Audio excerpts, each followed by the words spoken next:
Well, good morning, Forest Gate family. It's good to be with you again this morning.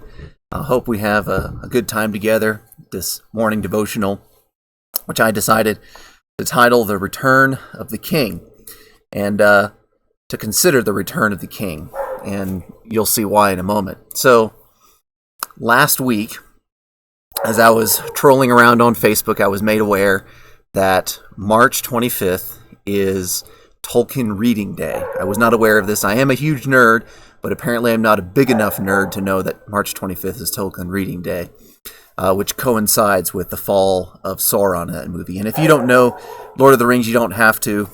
You can just know that the bad guys lose and the good guys win. So, spoiler alert. But anyway, Christians often, maybe Christians overuse the Lord of the Rings. I don't know. Pastors might overuse this quote that I'm about to read. But I haven't used it yet, so I'm going to use it. So there's a character in the Lord of the Rings named Samwise the Brave.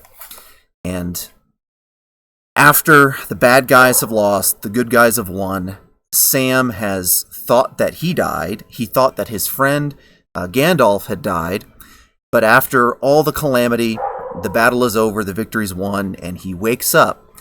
And Gandalf, who he thought was dead, asks him, "Well, Master Samwise, how do you feel?" he said. But Sam lay back and stared with open mouth, and for a moment, between bewilderment and great joy, he could not answer. And at last he gasped, "Gandalf, I thought you were dead. But then I thought I was dead myself. Is everything sad going to come untrue? What has happened to the world?" "A great shadow has departed," said Gandalf, and then he laughed, and the sound was like music, or like water in a parched land. And as he listened, the thought came to Sam that he had not heard laughter, the pure sound of merriment, for days upon days, without count. The question that Sam asked whenever he realized that his friend Gandalf was alive, and he was still alive, he says, "Is everything sad going to come untrue?" That question is so pregnant in a Christian's mind. As we hear that, we think, this is just a fiction story, a great work of fiction. Return of the King by J.R.R. Tolkien, by the way. But the Christian thinks about that and the truth that's within the question, or the answer, I should say, and say, yes, everything sad's going to come untrue. Revelation 21, 3-4 says, "And I heard a loud voice from the throne saying, 'Behold, the dwelling place of God is with man. He will dwell with them, and they will be his people, and God himself will be with them as their God. He will wipe away every tear from their eyes, and death shall be no more.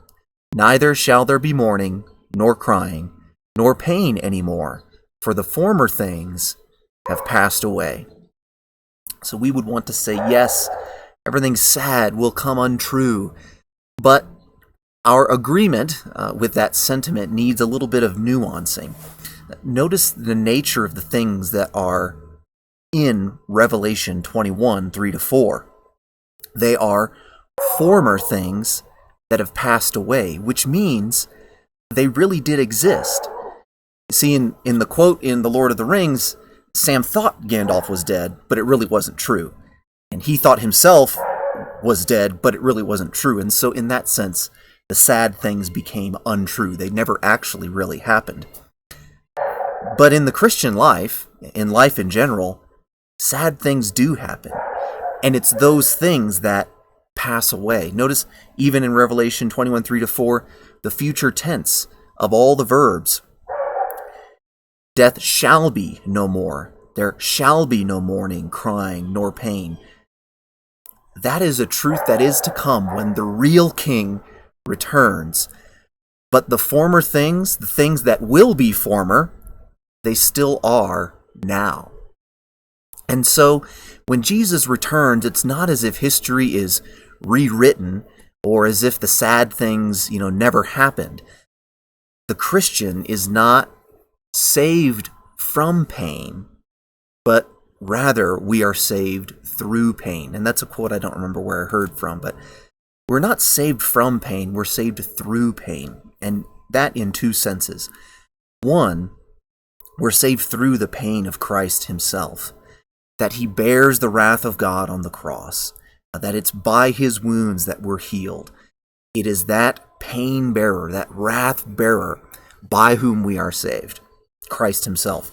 But also, we're saved through pain in the sense that we are saved in the midst of our pain.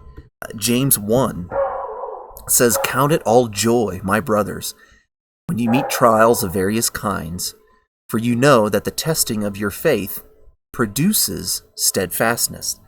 And let steadfastness have its full effect, that you may be perfected and complete, lacking in nothing." So God uses our pain, our trials, to shape and mold us into Christ's image. This is sanctification. See how the verse went in James 1. The joy that we experience when we meet trials is because we may be perfected by those trials. Think of your trials like this.